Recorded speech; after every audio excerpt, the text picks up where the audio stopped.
पिता हार कर हमेशा मुस्कुराया, पिता हार कर हमेशा मुस्कुराया, शतरंज की उस जीत को मैं अब समझ पाया। नमस्कार दोस्तों, मैं आशीष आपका होस्ट एंड गाइड स्वागत करता हूं आपके अपने यूट्यूब चैनल सरकारी गुरुजी में। दोस्तों, हमने पिछली वीडियो में आधुनिक भारत इतिहास का पार्ट 3 किया था, जिसके अंदर हमने 1857 के विद्रोह के बारे में बताया था।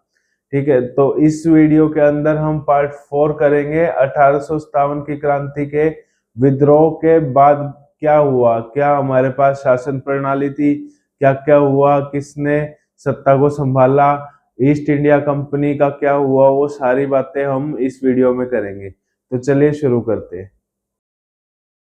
ये सभी टॉपिक रहने वाले हैं अपने आधुनिक भारत के इतिहास के मोस्ट इम्पोर्टेंट टॉपिक्स हैं। ये पूरा हिरार्की है, कैसे शुरुआत हुई थी और जब हमारा देश आजाद हुआ था तब तक की पूरी सारणी बनी हुई है ये। ठीक है, पहले हम 3 पार्ट के अंदर मुगल साम्राज्य का पतन, विघटन, भारत में यूरोपीय कंपनियों का आगमन, 1857 का विद्रोह, इन सब के बारे में बात कर चुके हैं। आज है ब्रिटिश शासन का भारतीय अर्थव्यवस्था पर क्या प्रभाव पड़ा।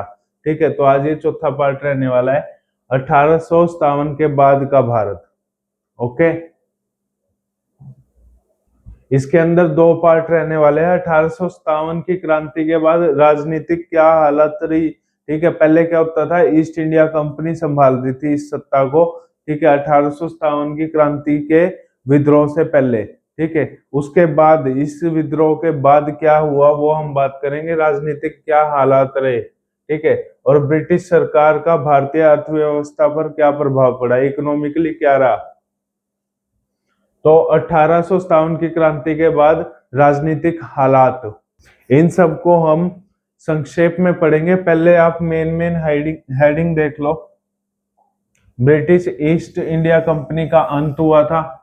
ठीक है, रानी विक्टोरिया ने क्या ऐलान किया था, सेना में क्या बड़ा बदलाव हुआ, नवाबों और रियासतों से क्या क्या समझौते हुए। ठीक है, तो ये 4 रहने वाले हैं, इसके जो सब हेडिंग है 4 है। राजनीतिक हालात, ठीक है, तो सबसे पहले है ब्रिटिश ईस्ट इंडिया कंपनी का अंत।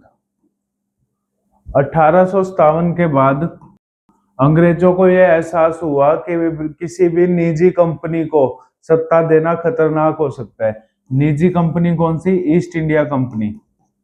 ठीक है, इसको सत्ता देना खतरनाक हो सकता है। 1857 के विद्रोह के बाद अंग्रेजों को यह एहसास हुआ। ठीक है, इसलिए इन्होंने क्या किया, इससे सत्ता छीन ली और सत्ता सीधा किसके पास चली गई, रानी विक्टोरिया के पास। ठीक है, ब्रिटिश क्राउन। किस अधिनियम के तहत ईस्ट इंडिया कंपनी से सत्ता को रानी विक्टोरिया को दे दिया गया था, वो था भारत अधिनियम 1848। ठीक है, इस अधिनियम के तहत जो सत्ता थी वो रानी विक्टोरिया को दे दी, जिससे क्या हुआ, ब्रिटिश ईस्ट इंडिया कंपनी का सत्ता पे से कंट्रोल हट गया, उसका अंत हो गया। ओके, रानी विक्टोरिया का ऐलान। रानी विक्टोरिया ने आते ही जैसे ही सत्ता को संभाला, उन्होंने सबसे पहले जो बड़ी घोषणा की वो ये की कि वे भारतीयों के धर्म और रीति रिवाजों के अंदर अंग्रेज कोई भी दखल अंदाजी नहीं करेंगे। ठीक है, और सेना के अंदर भर्ती होने के लिए या फिर कोई भी सरकारी नौकरी के लिए भारतीयों को समान अवसर प्रदान किया जाएगा। ठीक है, तो ये 2 चीजों का ऐलान किया था, एक तो धर्म, रीति रिवाज, इसके अंदर कोई दखल अंदाजी नहीं थी, और सरकारी नौकरियों के अंदर समान अवसर दिया जाएगा। ठीक है, सेना में बड़े बदलाव। सेना के अंदर जो मेन बड़ा बदलाव हुआ, तोपखाने और बड़े ऐसे पद, ठीक है, उनके ऊपर अंग्रेजों को ही नियुक्त किया गया। ठीक है, इसके अंदर भारतीयों को नहीं नियुक्त किया गया। तोपखाने हो गया, जहां पे भी डिफेंस के उनके हथियार वगैरह रखे थे, उन सब के ऊपर सिर्फ अंग्रेजों के पद थे वहां पर। ठीक है, बड़े बड़े पद अंग्रेजों को दिए गए। दूसरा, जब भी भारतीय सैनिकों को भर्ती किया जाना था तो अलग अलग धर्म से उनको लिया गया, ताकि वो एकजुट होकर विद्रोह ना कर पाए। नवाबों और रियासतों से समझौते। रानी विक्टोरिया ने जो दत्तक की नीति थी उसको खत्म किया सबसे पहले। ठीक है, उसके अकॉर्डिंग क्या था, दत्तक नीति के अकॉर्डिंग किसी भी राजा का अगर कोई वंशज नहीं है तो उसके सौतेले पुत्र को भी सत्ता नहीं मिलेगी, वो वहां पर शासन नहीं कर सकता, वो सारा एरिया ब्रिटिश अपने अंडर में ले लेगा, एक्वायर कर लेगा उस एरिया को। ठीक है, तो उस नीति को खत्म किया था इन्होंने आते ही, ताकि इनके संबंध अच्छे बने। ठीक है, नवाबों और रियासतों के साथ। भारतीय उद्योगों पर असर। 18वीं और 19वीं शताब्दी के अंदर कपड़ा उद्योग का मेन हब बन गया था भारत। ठीक है, जो भारत क्या था, अंग्रेजी मशीनों से जो तैयार कपड़ा था वो भारत के अंदर डंप होने लगा था। इसका क्या मतलब हुआ, कपास, जूट और नील जो कि कच्चा माल था, ये कच्चा माल भारत से इंग्लैंड जाने लगा, वहां पर कपड़ा तैयार होता था, जो तैयार कपड़ा था वो भारत में आता था और फिर भारत में बेचा जाता था। इससे क्या हुआ, जो छोटे व्यापारी थे, कारीगर थे, उन सब का जो धंधा था वो खत्म हो गया, क्योंकि कच्चा माल तो डायरेक्ट जा रहा है इंग्लैंड के अंदर, वहां से तैयार होकर फिर भारत के अंदर डंप हो रहा है। ओके, तो इसलिए ये नेगेटिव इफेक्ट पड़ा भारतीय उद्योगों पर इसका। कृषि व राजस्व। 3 तरह की व्यवस्था थी 1857 की क्रांति से पहले, उनको पुनः लागू कर दिया गया। जमींदारी व्यवस्था, रैयतवाड़ी और महलवाड़ी, ये तीनों व्यवस्थाओं को दोबारा लागू कर दिया गया। ये व्यवस्था क्या थी, ये किसान जमींदारों से कर वसूल करने के नियम थे कि भी हमको किस नियम के तहत इनसे कर वसूल करने। तो सबसे पहले जमींदारी व्यवस्था के अंदर क्या था, इसके अंदर किसान और अंग्रेजों के बीच में जमींदार थे। ये क्या करते थे, बिचौलियों का काम करते थे, एक साइड अंग्रेज और किसान। निश्चित समय पर निश्चित अमाउंट किसानों से लेकर अंग्रेजों को देने का काम करते थे जमींदार। किसान की फसल सही हो या ना हो, ठीक है, खराब होगी हो तो उससे कोई फर्क नहीं पड़ेगा, लेकिन जमींदार किसानों से कर वसूल करेंगे ही करेंगे, और वो कर को अंग्रेजों को देने का काम था जमींदारी व्यवस्था के अंदर। ठीक है, ये कब लागू हुई थी, यह हुई थी 1793 के अंदर। रैयतवाड़ी 1820 में और महलवाड़ी 1833 के अंदर। ठीक है, और इनको फिर पुनः स्टार्ट कर दिया था 1857 के विद्रोह के बाद। ठीक है, रैयतवाड़ी के अंदर क्या था, इसके अंदर जमींदारों को हटा दिया था, सीधा किसानों से कर वसूल कर रहे थे अंग्रेज। इसमें जमींदार बिचौलिए थे, इसलिए इसको जमींदारी व्यवस्था का है। रैयतवाड़ी के अंदर जमींदार नहीं थे, किसानों का सीधा कर अंग्रेज ले लिया करते थे। अगर किसी की फसल खराब हो गई है और वो कर नहीं दे पा रहा है कोई किसान, तो अंग्रेज क्या है, उसकी जमीन को छीन लेते थे। ठीक है, महलवाड़ी, महलवाड़ी के अंदर क्या है, इसके अंदर पूरा गांव, ठीक है, गांव को एक महल बोला गया है इस व्यवस्था के अंदर।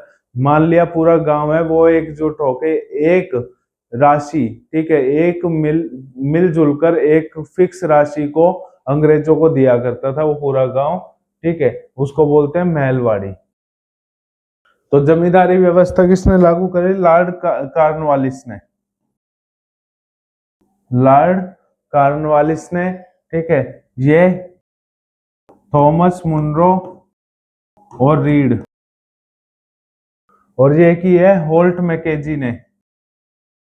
ठीक है, जमींदारी व्यवस्था कॉर्नवालिस, रैयतवाड़ी मुनरो और रीड, और महलवाड़ी मैकेजी। ठीक है, तो मेन कर का ये इन 3 व्यवस्थाओं के हिसाब से कर वसूल किया जाता था अंग्रेजों के द्वारा। व्यापारिक ढांचा, रेलवे, टेलीग्राफ, ठीक है, डाक, सड़क। रेलवे, टेलीग्राफ, डाक और सड़क। रेलवे और सड़क का निर्माण ब्रिटिश शासन ने इसलिए किया था ताकि कच्चा माल जो है बंदरगाह तक इजीली पहुंच पाए। ठीक है, जो भी इनके सैनिक थे वो तेजी से उनकी आवाजाही हो सके, इसलिए इन सब का निर्माण किया गया था। कोई भी सूचना जल्द से जल्द दूसरे स्टेशन तक पहुंचाने के लिए टेलीग्राफ और डाक का यूज किया जाता है। टेलीग्राफ के अंदर क्या होता है, डॉट और डैश की लैंग्वेज होती थी, वही डॉट और डैश की लैंग्वेज वो यूज करते थे। और दूसरी जगह एक डिक्शनरी होती थी जो डॉट और डैश की लैंग्वेज को डिकोड करके समझते थे कि संदेश क्या है। ठीक है, तो इससे भारतीय अर्थव्यवस्था पर भी इसका एक प्रभाव पड़ा था इन चारों व्यवस्थाओं से। ठीक है, इससे क्या हुआ था कि भी जो व्यापारी लोग थे और जो आम लोग थे, आम जनता थी, उनकी आवाजाही भी से होने लगी। ठीक है, पूंजी का बहाव। अंग्रेज अफसरों की तनख्वाह, युद्ध खर्च के लिए लगने वाले जो पैसे थे, वो सारे भारत के खजाने से जाते थे। हर साल करोड़ों रुपए इंग्लैंड में पहुंचाए जाते थे भारत से लेके। ठीक है, और इसको दादा भाई नौरोजी ने धन निकासी सिद्धांत कहा था, जिससे भारत की अर्थव्यवस्था खोखली हो गई थी। ठीक है, तो पूंजी का बहाव, ड्रेन ऑफ वेल्थ, इसी सिद्धांत पे किया गया कि भी अंग्रेजों को जब भी पैसा चाहिए होगा किसी भी चीज के लिए, तनख्वाह के लिए, पेंशन के लिए या फिर युद्ध के खर्च के लिए, तो वो सारे पैसे कहाँ से लिए जाते थे, भारत के खजाने से लिए जाते थे। और करोड़ों रुपए भारत से एक्सपोर्ट किए जाते थे इंग्लैंड के अंदर। ठीक है, सामाजिक और आर्थिक असर। तीन तरह के मध्यम वर्ग इस टाइम पर आज सामने आए थे, शिक्षक, वकील और पत्रकार। शिक्षक, वकील और पत्रकार, ये तीनों ही मेन राष्ट्रीय आंदोलन की आगे चलकर रीढ़ की हड्डी बने थे। ठीक है, तो मेन तो ये हुआ, आर्थिक असर मैंने बता दिया आपको। ठीक है, तो ये थी हमारी आज की वीडियो। आई होप आप लोगों को वीडियो पसंद आई होगी। प्लीज चैनल को सब्सक्राइब कर लेना और हमारे आने वाली ऐसे ही इसी आधुनिक भारत के इतिहास के ऊपर जो नेक्स्ट टॉपिक्स रहने वाले हैं उनकी वीडियोस के लिए बेल आइकन जरूर दबा देना। धन्यवाद।